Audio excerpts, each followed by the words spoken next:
Welcome to a new video from the Parts channel. Well, I'm going to make a short video, but that I find very interesting, answering a question that you have left me, in relation to a video that I made about, is it normal that there is some oil inside the intercooler? I'll leave you the link in case you haven't seen it, and someone asks, let's see, if then you have to refill the engine with oil, since the engine loses oil, in the form of vapor, through of the PCV, in some cases, when the turbos have many kilometers, where occurs on the shaft. You can also lose some oil there, but that is usually the minimum.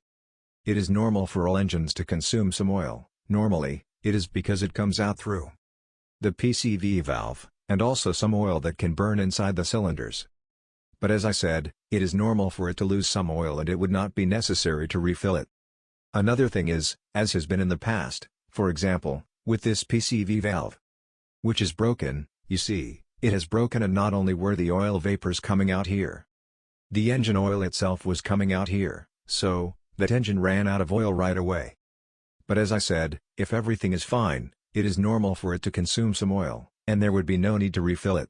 It could be 1 or 2 liters every 10,000 kilometers, but if it is more, we would have to look to see what the problem is, and if it is due to the PCV valve, it would have to be changed. If it is due to the turbo, the same, change the turbo, or have it repaired. If it is due to the piston rings, then the same, the rings would have to be changed, the piston would have to be repaired.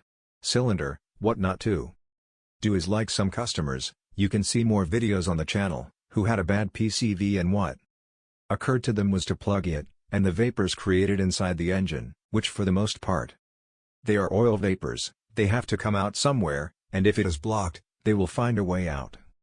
And normally, they damage gaskets, or seals, or turbos. Well, here I leave you this short video. If it has been useful to you, then don't forget to give a like and subscribe to the channel.